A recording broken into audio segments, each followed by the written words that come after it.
श्रीवारी संघ यांच्याकडून श्री व्यंकटेश विजय ग्रंथ या पारायणाचा पहिला अध्याय मी ज्योती पच्चेवार नांदेडहून तुम्हाला सांगत आहे।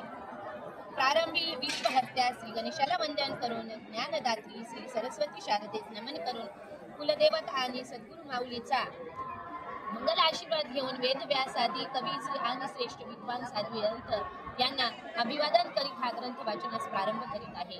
प्रस्तुत ग्रंथ निर्मितीस भविष्योत्तर पुराणाचा आधार घेतला असून भविष्योत्तर पुराणातील मूळ संस्कृत भाषेत असलेल्या कथाकथनाचे हे मराठी भाषेत केलेले लेखन आहे। मूळ कथा भाग हा भाविक भक्तांपर्यंत जाऊन पोहोचावा ह्याच या लेखन कार्याचा मूळ हेतू आहे। एकदा नेहमी शरण्यात थोर ज्ञाते अन भगवत भक्त असणाऱ्या सूत नावाच्या ऋषींनी शौनादिक आर्त ऋषी वर्गाने अशी विनंती केली की हे मुनिवर, कलियुगात भक्ताच्या कल्याणार्थ लक्ष्मीपती भगवान नारायण यांनी जो व्यंकटेश नावाने अवतार घेतला आहे त्या अवताराचे प्रकटन कार्य आणि चरित्र हे जाणून घेण्यासाठी आमच्या मनात इच्छा निर्माण झाली आहे।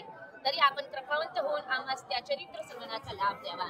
ऋषीवरांच्या मनातील आर्त जिज्ञास अध्ययनी घेऊन संत ऋषींनी त्या चरित्र कथनास प्रारंभ केला। ते सांगू लागले की फार वर्षापूर्वी मिथिला नावाच्या नगरीत एक धर्मपरायण कर्तव्यदक्ष प्रजाहितकारी भक्त असा राज्य करीत होता। त्या राजाचे नाव जनक असे होते। प्रजानन राजा जनकास राजश्री असे म्हणत होते। जनक राजाचा एक भाऊ होता, त्याचे नाव कुशकेतू। राजा जनक हा सर्व राज्य कारभार कुशकेतूवर सोपून सदा ईश्वर भजनात मग्न असे। कुशकेतूस 3 मुले व 3 मुली होत्या, तर राजा जनक ह्याला एकच कन्या होती। राजा जनक हा मोठ्या आनंदाने आणि सुखाने काळकंठीत असताना एक दिवस अचानकपणे कुशकेतू याचा मृत्यू झाला। भावाच्या अचानक झालेल्या मृत्यूमुळे राजभावाची मुले ह्या सर्व रक्षणाची जबाबदारी ही राजा जनक यांच्यावर आली। राजा जनक मुळातच राज्यकारभारात काही फार लक्ष देत नव्हता, त्यातच त्याचे शरीर आता म्हातारपणाकडे झुकू लागले होते।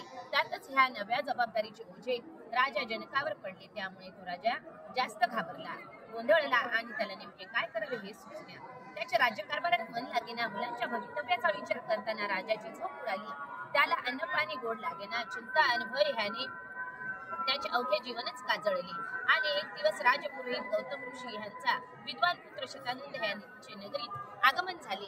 राजा जनकाचे शतानंद यांच्या उचित आदर सत्कार करून त्यांना आपल्या ह्या चिंता, काळजी व समस्येवर काही उपाय आहे का म्हणून विचारले।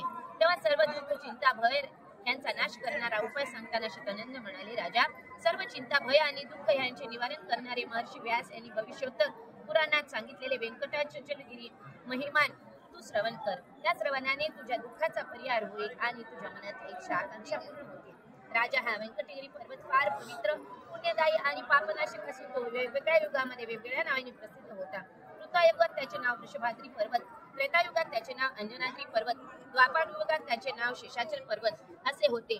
तर सध्या कलियुगातले ह्या पर्वताचे नाव आहे व्यंकटगिरी। महाराज, एकच पर्वत मग त्याला वेगवेगळ्या युगामध्ये वेगवेगळे नावे का, ते आपण मला सांगाल का? राजा जनकाने असा प्रश्न केला।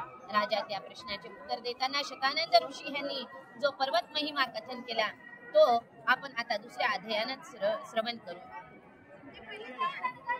अध्याय दुसरा। गोविंदा गोविंदा गोविंदा गोविंदा।